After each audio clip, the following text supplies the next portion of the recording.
décembre, nous rencontrons ce mystérieux personnage qui est Jean-Baptiste. Et à son école, à l'école de Jésus, nous voulons entendre ce qu'il nous enseigne. Comme dira Jésus à la fin, celui qui a des oreilles, qu'il entende. Puissions-nous mettre aussi en pratique cet enseignement de l'Évangile. Amen, je vous le dis, parmi ceux qui sont nés d'une femme, personne ne s'est levé de plus grand que Jean le Baptiste. Abstraction faite de la Vierge Marie. Elle qui est vierge et qui a enfanté Jésus, qui est Dieu, le Verbe fait chair. En quoi Jean-Baptiste est-il le plus grand? Tous les prophètes ont annoncé la venue du Messie. Jean-Baptiste l'a désigné.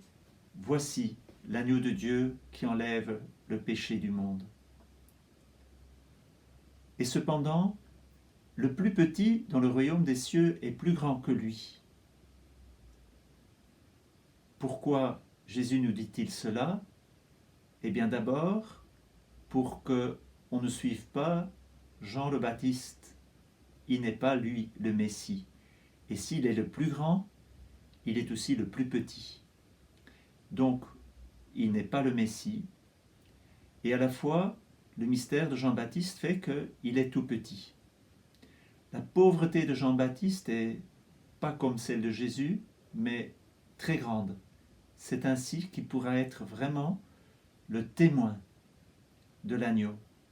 Rempli d'Esprit Saint, comme Marie, il pourra témoigner de la venue du royaume. Jean-Baptiste incarne sa pauvreté en tant qu'il est non pas la lumière, mais la lampe qui brûle. Il n'est pas la parole qui est dite, il est la voix de celui qui crie dans le désert. Nous savons que Jean-Baptiste aura des disciples et ces disciples vont suivre Jésus. Jean-Baptiste va s'effacer devant le Christ et les disciples vont suivre Jésus. Nous connaissons cela de l'évangile de Saint Jean. Jean-Baptiste vit une autre pauvreté parce qu'il doit désigner l'agneau, il est le précurseur, et à 2 reprises dans l'évangile, il est dit combien Jean-Baptiste ne connaît pas Jésus. Quand il est en prison, il envoie ses disciples demander à Jésus, « Es-tu celui qui doit venir ou devons-nous en attendre un autre ?» Mystérieuse parole. Il l'a désigné et puis il l'attend toujours. Ou bien encore en Jean,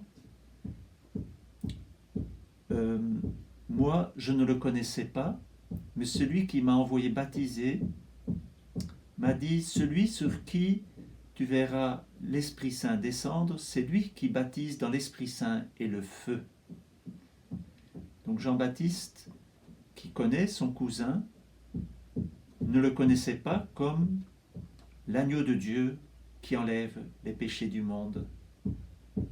Il l'a appris progressivement, chemin faisant. Il s'efface. Il fait partie de la caste des prêtres et comme Zacharie, qui officiait dans le temple, Jean-Baptiste est prêtre, mais il vit son sacerdoce différemment. Il le vit au désert. Ainsi prépare-t-il, on pourrait dire, le nouveau sacerdoce qu'il sera pleinement incarné dans la personne du Christ. Là aussi, on pourrait dire, c'est une pauvreté de Jean-Baptiste dont le sacerdoce de l'Ancienne Alliance s'ouvre sur le sacerdoce de la Nouvelle Alliance. Depuis les jours de Jean le Baptiste, je continue la lecture, jusqu'à présent, le royaume des cieux subit la violence et des violents cherchent à s'en emparer. Jean-Baptiste peut être dit un violent. C'est un homme qui vit une grande austérité, qui va connaître le martyre, et en tant qu'il va proclamer un baptême de conversion, il va vivre cette vie ascétique. Il se fait violence, mais c'est une violence qui conduit à la liberté de proclamer la venue du Christ. Tous les prophètes ainsi que la loi ont prophétisé jusqu'à Jean. Et si vous voulez bien comprendre, c'est lui, le prophète Élie, qui doit venir. Luc, dans son évangile, dit « Jean-Baptiste marchera devant Dieu avec l'esprit et la puissance d'Élie, pour ramener les cœurs des pères vers leurs enfants et les rebelles à la sagesse des justes, afin de préparer au Seigneur un peuple bien disposé. » Jean-Baptiste vit avec l'esprit d'Élie.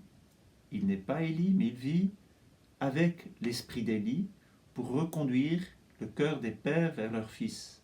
On pourrait dire, Adam a péché, cette faute est descendue sur tous ses enfants. Eh bien, il fallait une réconciliation et la proclamation du mystère du salut où des pères, le cœur des pères se tourne vers leurs enfants. C'est cette nouvelle alliance, non pas la faute qui est transmise, mais ce retour vers le mystère du salut. Certains pourront penser qu'il y a une espèce de réincarnation d'Élie en Jean-Baptiste. Je vous donne 3 arguments pour lesquels on ne peut pas dire cela. D'abord, Jean-Baptiste va lui-même nier qu'il est Élie. Quand on vient lui demander « Qui es-tu » il le dira « Je ne suis ni celui-là, ni le prophète, mais je suis la voix de celui qui crie dans le désert. » Donc Jean-Baptiste nie qu'il est Élie. Et puis, Élie ne meurt pas. On connaît dans les livres des rois que Élie est pris par un char de feu. Et puis, à la transfiguration, c'est Élie qui apparaît dans la gloire avec Moïse. Jean-Baptiste, donc, un personnage énigmatique, contemplez le mystère de cette petitesse et de cette grandeur de Jean-Baptiste. Nous avons dit, donc, il est le plus grand des enfants nés d'une femme, et pourtant, il est le plus petit. Si on regarde le mystère de Jésus dans cette lumière, Jésus, il est Dieu, il est le Fils de Dieu, et à la fois, il vit une pauvreté, une petitesse abyssale, parce que Dieu s'est incarné, c'est la personne de Dieu. Et donc, dans son incarnation, il vit une grande pauvreté. Apprenez de moi qui suis doux et humble de cœur. Marie vit quelque chose de semblable. Marie, elle est la mère de Dieu, elle est la mère de l'Église, et pourtant elle est la servante du Seigneur. Une belle exhortation pour l'Église et pour chacun de nous à être à la fois tout petit et à la fois être grand. Nous savons que l'Église resplendit de la présence du Christ et de la gloire de Dieu. Donc, à la fois cette petitesse et à la fois cette grandeur et cette petitesse.